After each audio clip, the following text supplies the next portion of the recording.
A Constituição de 88, vou começar do lado mais fácil, tá?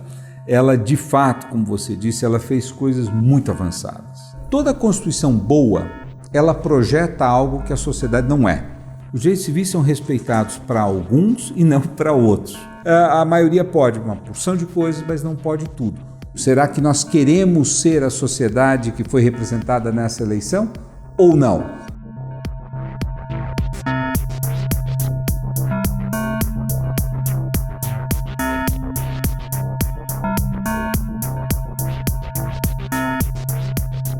Eu sou Oscar Vilhena Vieira, sou professor de Direito Constitucional da Fundação Getúlio Vargas em São Paulo, faço parte de diversas organizações que trabalham com direitos humanos, com acesso à justiça.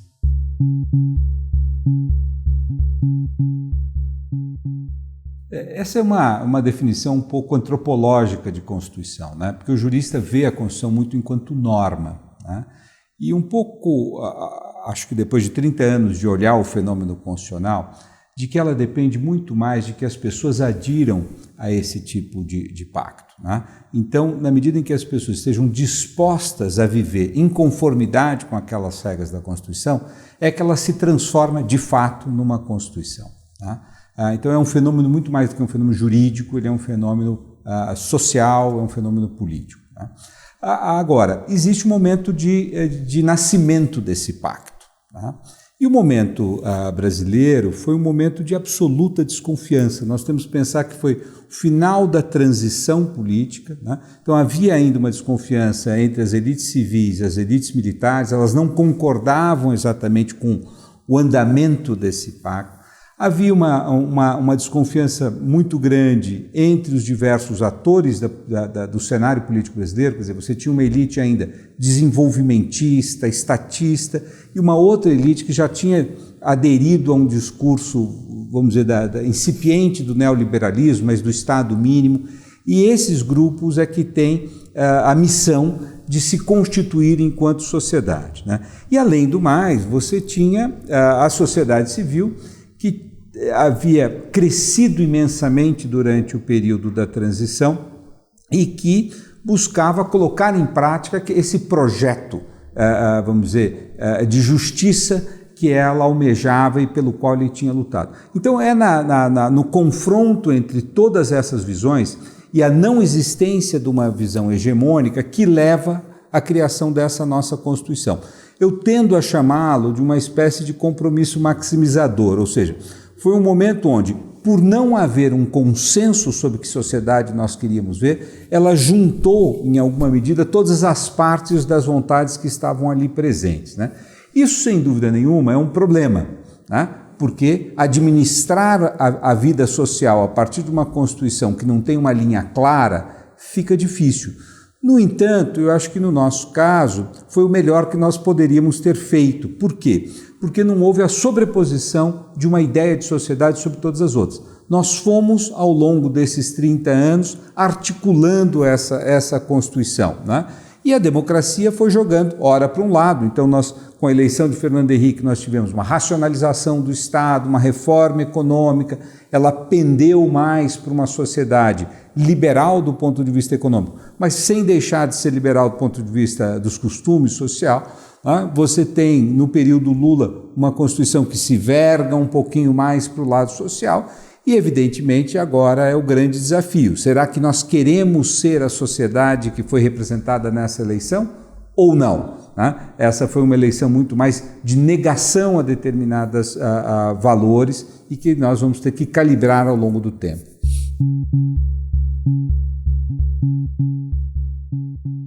Toda Constituição boa, ela projeta algo que a sociedade não é, né? Então, se você pensar, por exemplo, a Declaração dos Direitos do Homem e do Cidadão de 1789, ela dizia, todos nascem livres e iguais, numa sociedade onde todos eram desiguais e muitos não eram livres, né?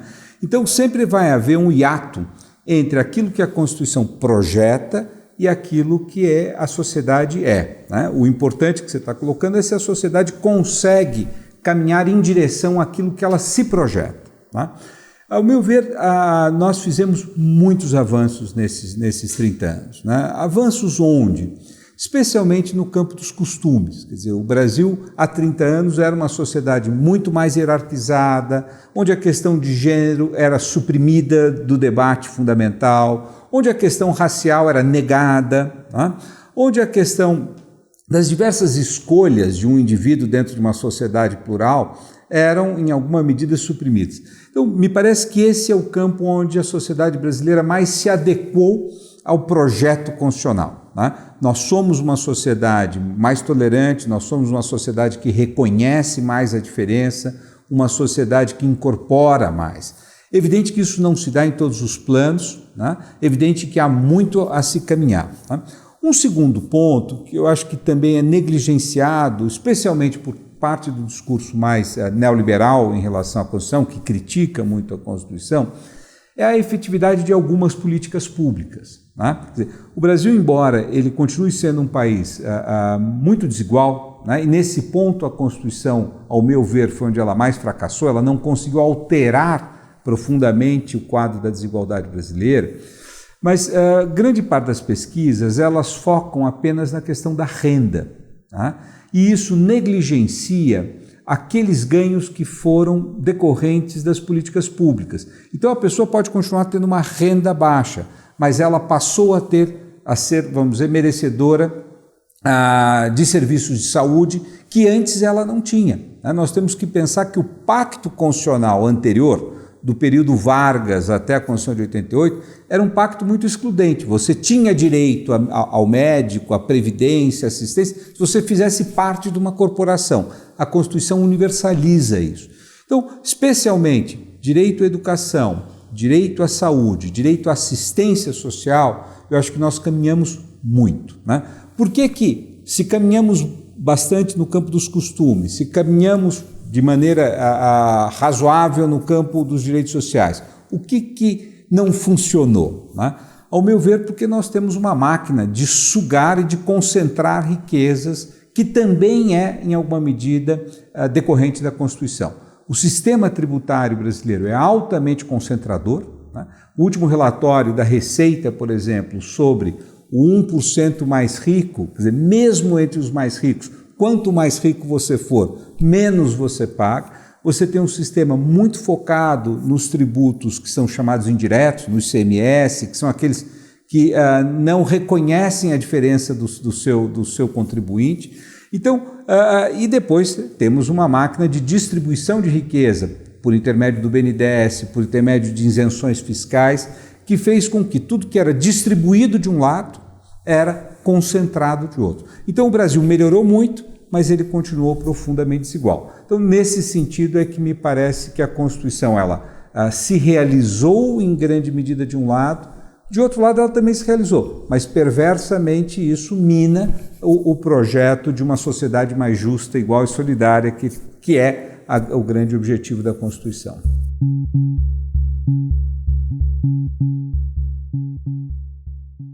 Eu acho que 2013 ela é uma confluência de diversas coisas, né? Em primeiro lugar, sim, para a gente começar da onde nós terminamos. O Estado brasileiro, né, ele é um Estado que arrecada bastante para o padrão de desenvolvimento. Nós arrecadamos hoje quase 33% do PIB brasileiro em tributo, né? Quer dizer, é um Estado grande para os seus padrões. E isso instaurou um conflito distributivo muito forte dentro do Brasil. Um conflito distributivo de classes mesmo. Quer dizer, os mais pobres, dependendo em grande medida de diversas políticas sociais, e os mais ricos dependendo da sua concentração de riqueza de políticas perversas no campo tributário, etc. Então, pelo perfil desses 30 anos, a Constituição, para acomodar esse conflito, ela tem que permitir um crescimento de 3,2% ao ano, né? Quando nós entramos em ciclos de crise econômica, como foi aquele a partir de 2008, mas o Brasil vai segurando um pouco, mas que se acentua em 2013, né? Nós temos uma incapacidade de lidar com o conflito distributivo. Eu acho que, em alguma medida, os meninos que foram à rua no início de 2013, eles tinham a intuição de que os seus direitos sociais, aqueles que tinham contribuído para a sua formação, para a sua escolaridade, para o hospital a que eles iam, etc., eles estavam colocados em xeque. Então, ela é uma manifestação, uma revolta contra um Estado que está ameaçando os ganhos sociais daquela geração e daquela geração que foi socializada democraticamente, né? Isso é um lado do problema. O outro lado, acho que aí é uma confluência, é que nós temos também um certo esgotamento do sistema político, né? Quer dizer, o Brasil cria uma máquina política, a gente não falou disso ainda, que é uma máquina política de difícil operação, né? O sistema proporcional no campo eleitoral gera uma pluralidade de partidos e você tem um sistema majoritário para a escolha do executivo, do presidente. Então o presidente é sempre alguém que vai precisar negociar com partidos para que ele tenha uma base de sustentação. Qual que é o problema aí desse sistema que funciona em muitas democracias? É que no Brasil nós tivemos um crescimento exponencial dos partidos. Por quê? Porque é muito caro manter a eleição, eles vão buscar recursos, eles se fragmentam para atender interesses cada vez mais específicos de quem pagava isso, e depois o presidente vai ter que articular. E isto, sem dúvida nenhuma, quando nós analisamos o mensalão, né, que começa em 2006, ele já dá demonstrações de que o presidente, para conseguir operar aquele sistema, ele precisava cooptar de maneiras não necessariamente legais. Então, 2013, em alguma medida, também representa uma crítica robusta por parte dos jovens que estiveram lá ao sistema de cooptação partidária, ao sistema que se corrompeu em alguma medida. Eu acho que esse é o segundo elemento fundamental, tanto que os partidos políticos que quiseram participar foram rechaçados. Mesmo os partidos, vamos dizer, que não tinham nenhum envolvimento com corrupção, que eram de esquerda, etc., ninguém pôde subir em palanque, né? E a terceira coisa era um certo encantamento com a ideia de que finalmente a lei ia ser aplicada para os mais ricos. Então, esse ao meu ver, essas três coisas: igualdade perante a lei, um sistema político mais responsivo e continuidade das políticas sociais, estavam no contexto de 2013. E ela foi capturada a partir de 2014 por outros grupos políticos. Mas acho que aí é um grande momento de desestabilização do nosso pacto.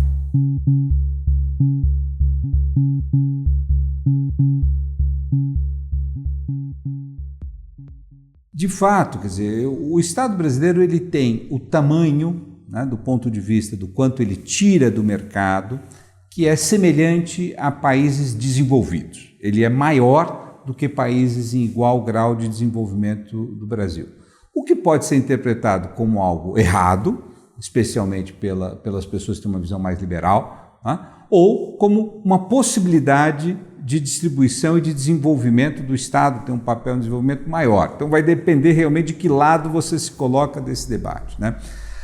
Eu acho que o problema fundamental do Brasil não é exatamente quanto ele tira da economia, né, o quanto ele arrecada tributariamente, é de que forma e como ele utiliza esses recursos, né? Se nós estamos pensando numa economia internacionalizada, numa economia que vai exigir um alto grau de produtividade da sociedade para que ela possa competir no mercado internacional, o que nós precisamos fazer?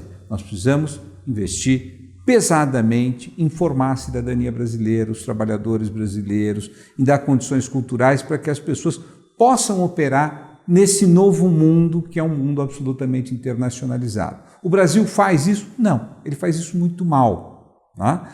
O que o Brasil fez? Ele desviou grande parte desses recursos para investir em empresas que não são tão competitivas ou que não agregam tanto valor, né? Para repassar recursos para elites locais que se perpetuam no poder. Então eu digo que o problema do Brasil não é o tamanho do Estado, é para que nós queremos esse Estado e como é que nós estamos utilizando. Sim, estamos utilizando mal, tá? O que nós vamos fazer? Decepar o Estado e nos tornarmos uma sociedade ainda mais arcaica, ainda mais incapaz de competir no futuro, ou nós vamos realmente migrar esses recursos para onde eles precisam ser. Então, me parece que os economistas têm um débito com o Brasil, que é de ter um projeto que possa ligar um futuro de desenvolvimento com um investimento na sociedade. Tá? Porque simplesmente um discurso de negar o papel do Estado, eu acho que vai nos colocar ainda numa posição não só de menos capacidade de competir, mas especialmente numa posição de alto conflito interno. Quer dizer, a sociedade brasileira se esgarça dado o seu padrão de desigualdade.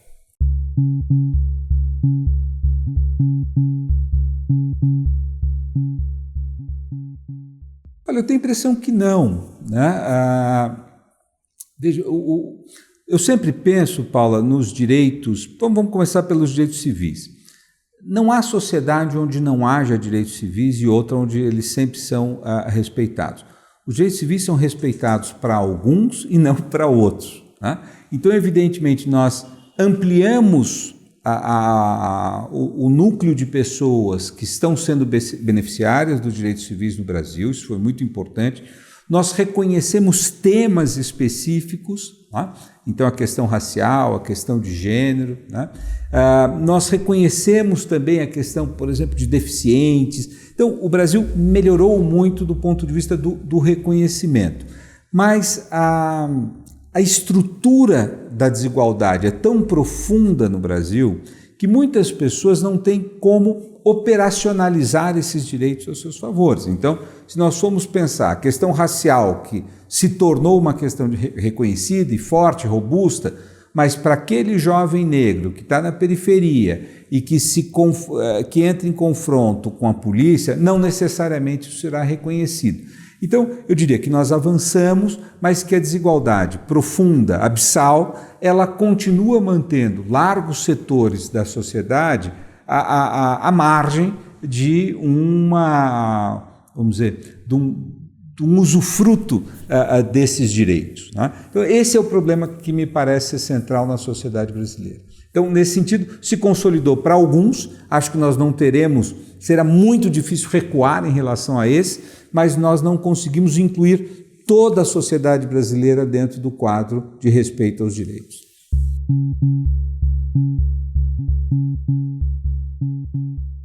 A Constituição de 88, vou começar do lado mais fácil, tá?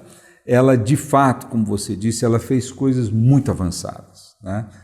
E eu imaginaria, vou colocar 3 delas só. Quer dizer, a primeira é a questão indígena. Quer dizer, o Brasil talvez tenha tido a política indigenista constitucional mais avançada que nós já assistimos, né?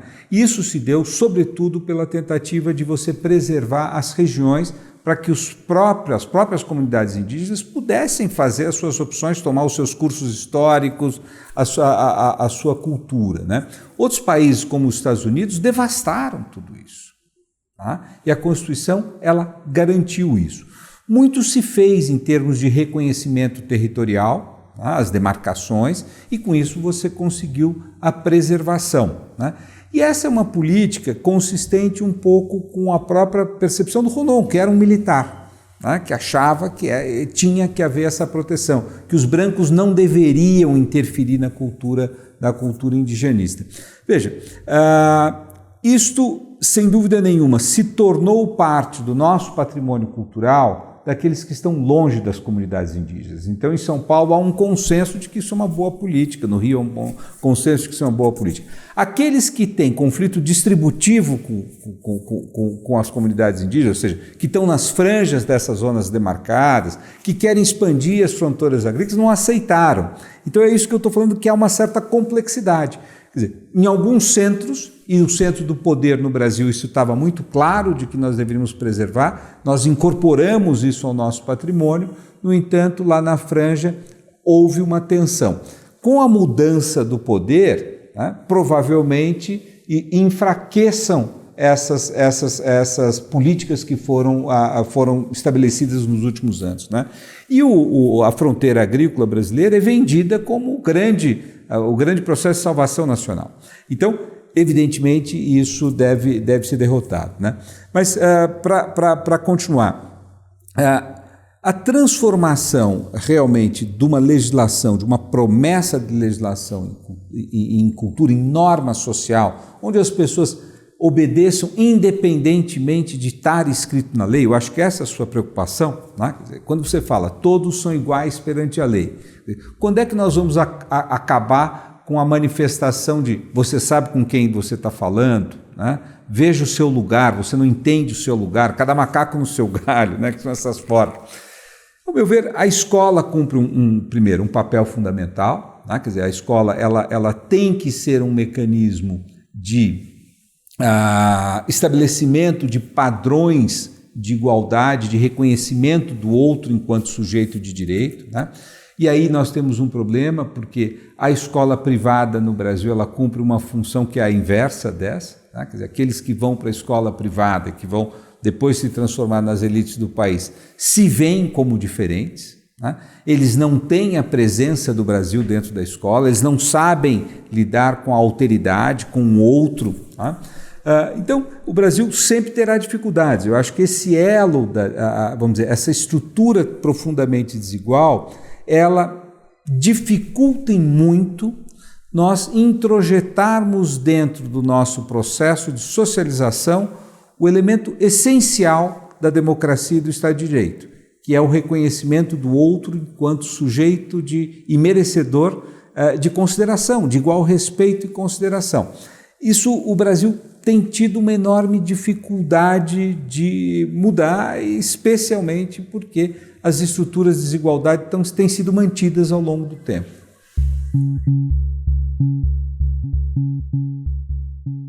Eu acho que é extremamente importante, quer dizer, quando nós inventamos essa caixa de ferramenta no século XVIII ou século XIX, ou seja, a democracia constitucional, havia uma perspectiva de que em sociedades muito grandes a democracia por si só ela seria um jogo arriscado, né? Então, sem dúvida nenhuma, o constitucionalismo é uma construção que teme a democracia enquanto o único jogo que é responsável pela tomada de todas as decisões, né?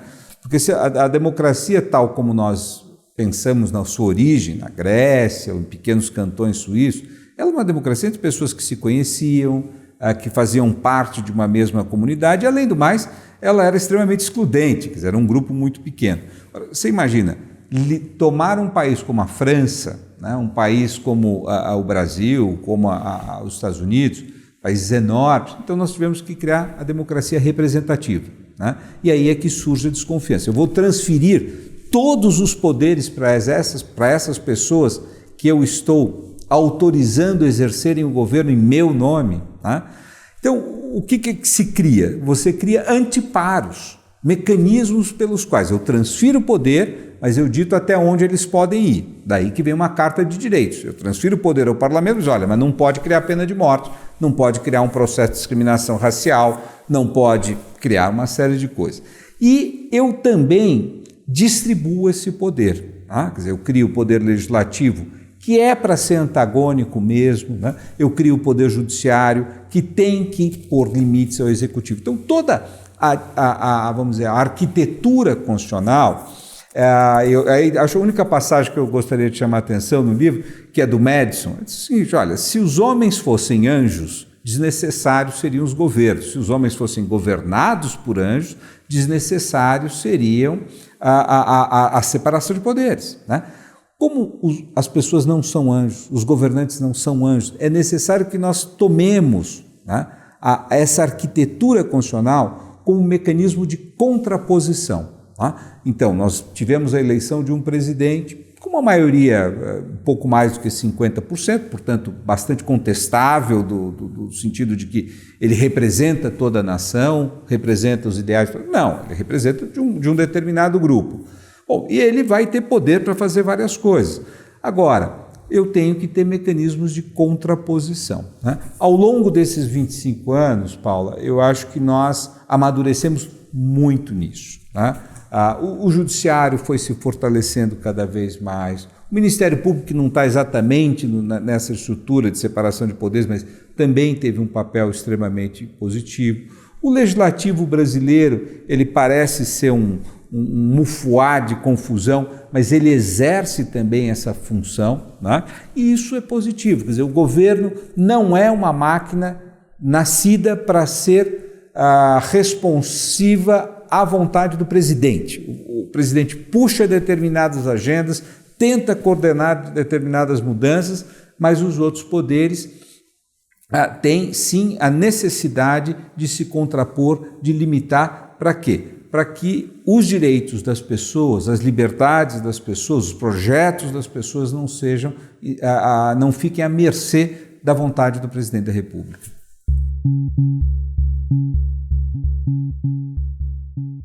O Brasil tem uma tradição, especialmente desde Getúlio Vargas, de um protagonismo do executivo. Quer dizer, afinal, ele é que é eleito com a vontade da maioria, ele que em alguma medida conduz a política econômica, ele é que tem os meios de coerção nas suas mãos. Então o presidente no Brasil é uma figura muito importante. Isso sempre foi um problema no Brasil, porque sendo o presidente muito importante, as elites que não estão no poder sempre ficam com medo do presidente. Então, o Brasil também tem uma história acidentada em face do próprio protagonismo do presidente. Está sempre querendo se derrubar o presidente, porque, de fato, ele pode prejudicar determinados grupos. Os militares, ao longo da nossa história, tiveram envolvidos em 8 golpes, em 8 mudanças. Só o de 64 é que eles abdicam dessa sua função de ficar acomodando, derrubando presidentes, etc., e eles assumem o poder. Mas nos outros 7, o que nós tivemos foi, nós derrubamos a monarquia, os militares derrubaram, criaram a república e, vamos dizer, os civis assumiram. Com Vargas também, nós derrubamos o governo em 1930, os militares devolveram aos civis e o Vargas tomou conta. Depois derrubou-se o Vargas, devolveu-se aos civis. Em 64, os militares... Então, os militares tiveram esse papel que um cientista político norte-americano, brasilianista, Alfred Stepan, chama o papel moderador. Os militares foram aqueles que controlaram a política brasileira ao longo de todo o processo republicano. A partir de 88, ao meu ver, o que ocorreu foi uma mudança desse controle para o Supremo Tribunal Federal. Ele assume, em alguma medida, esse papel de dar a última palavra em momentos de crise. E ele portanto, teve um protagonismo nesse processo político que eu chamo de supremocracia. Evidente que os presidentes eram poderosos, faziam. Agora, no momento de crise, normalmente era o Supremo que dava a última palavra. A questão é como é que nós estamos neste momento. Por quê? Porque o Supremo, de tanto exercer o poder, sendo ele não um órgão representativo, não um órgão que presta contas à população, em alguma medida ele esgarçou essa autoridade.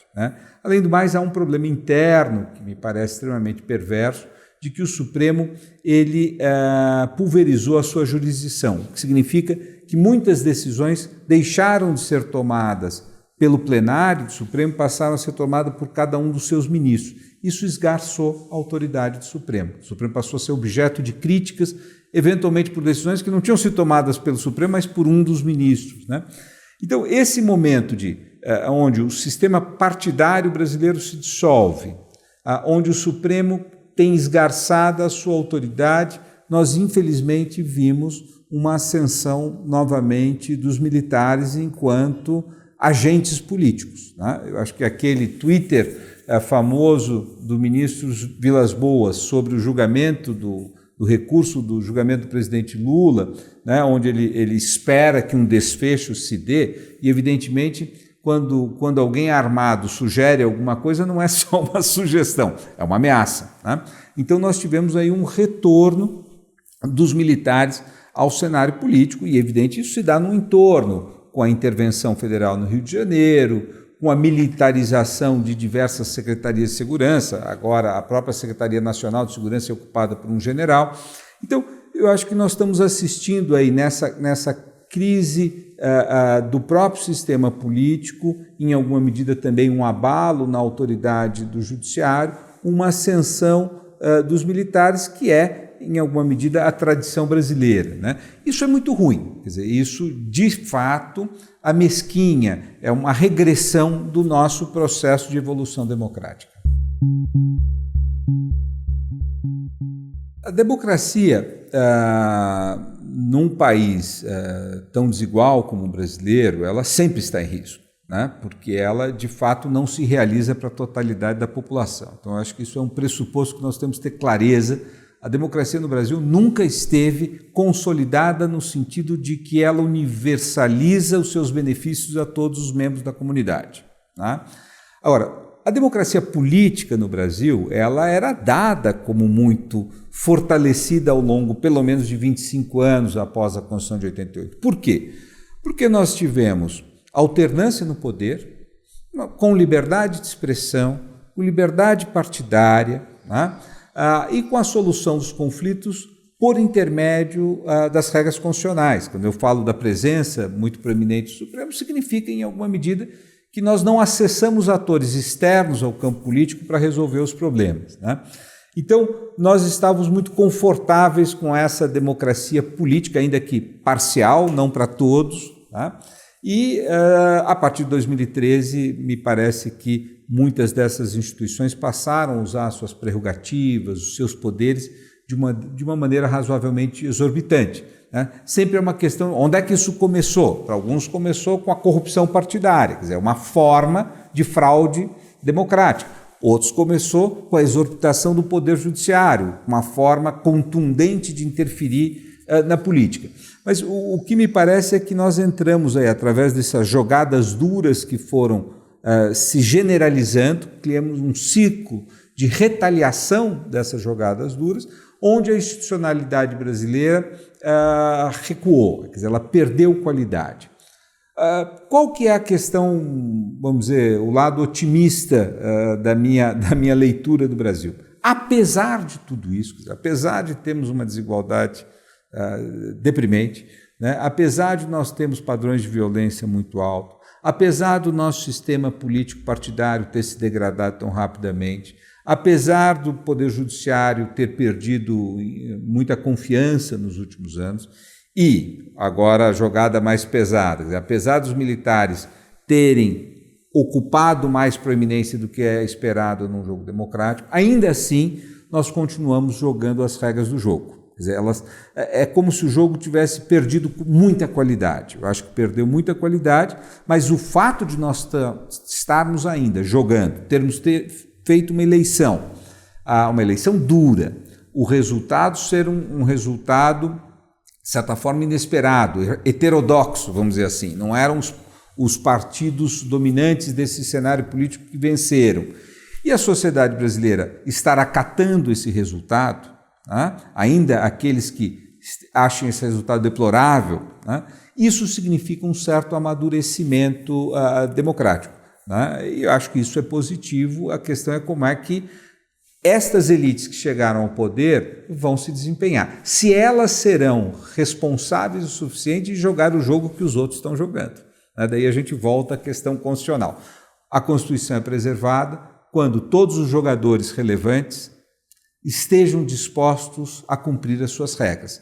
O que nós esperamos é que as elites que chegaram agora ao poder façam aquilo que os antecessores fizeram, jogaram as regras pelas regras do jogo.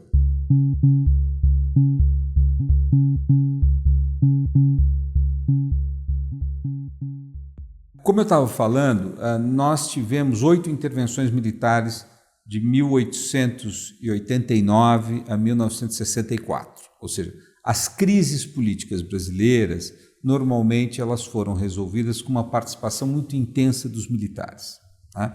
Então, se nós pegarmos de 88 a 2018, nós não tivemos uma participação intensa dos militares para a solução dos problemas políticos. Isso é um avanço, né? Porque os militares são atores fora da política, eles não deveriam interferir na política. Então, o impeachment, se você pensar que ele foi um mecanismo que substituiu o golpe, substituiu a intervenção, eu diria que nós avançamos muito. Por quê? Porque para que o impeachment seja aprovado é necessário ter um certo consenso social, né? No caso, em ambos os casos, havia uma grande parte da população que entendia que os presidentes não tinham mais condição de governabilidade, e você tem que passar por um procedimento congressual, que é um procedimento razoavelmente complexo, né? Que pode ter certos questionamentos no Supremo. Em ambos os casos teve, o Supremo disse que o procedimento estava razoavelmente correto. Nós podemos discordar disso, né? Mas eu te diria que no nosso processo evolutivo, os impeachments são um avanço em relação aos golpes militares. Então, isso é um ponto, né? O outro ponto, o que os impeachments demonstram ou apontam? Eles apontam que a arquitetura básica do nosso sistema político tem um defeito, né? Eu acho que esse é o lado negativo, né? E qual é esse defeito? Que nós já conversamos também. Nós permitimos ou incentivamos, a Constituição, de certa maneira, ela incentiva um crescimento enorme da fragmentação partidária, né? Hoje nós temos mais de 30 partidos no Congresso, e qualquer presidente que seja eleito, ou qualquer presidente seja eleita, por melhor que seja, tem que lidar com um Congresso que é muito fragmentado e que cobra muito pelo apoio. E essa cobrança vai se dar não só em termos vamos dizer, de apoios legais, eu quero posições no governo, etc., mas muitas vezes de demandas ilegítimas, né?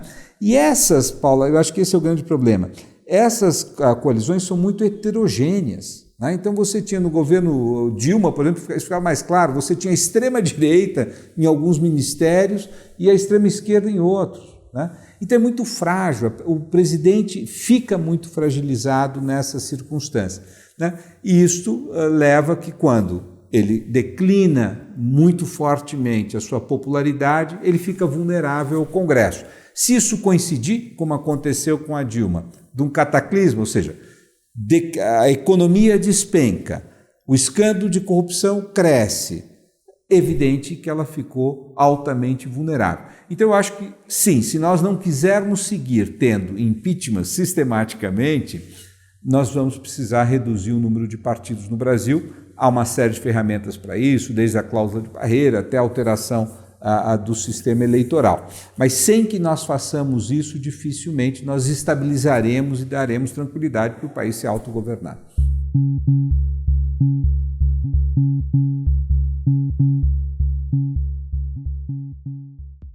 A democracia parte do pressuposto que cada um de nós vale a mesma coisa. Portanto, a única forma legítima de você governar é consultando todas essas pessoas. E como as pessoas valem a mesma coisa, a vontade da maioria deve prevalecer sobre a vontade da minoria. Esse é o pressuposto básico moral do regime democrático.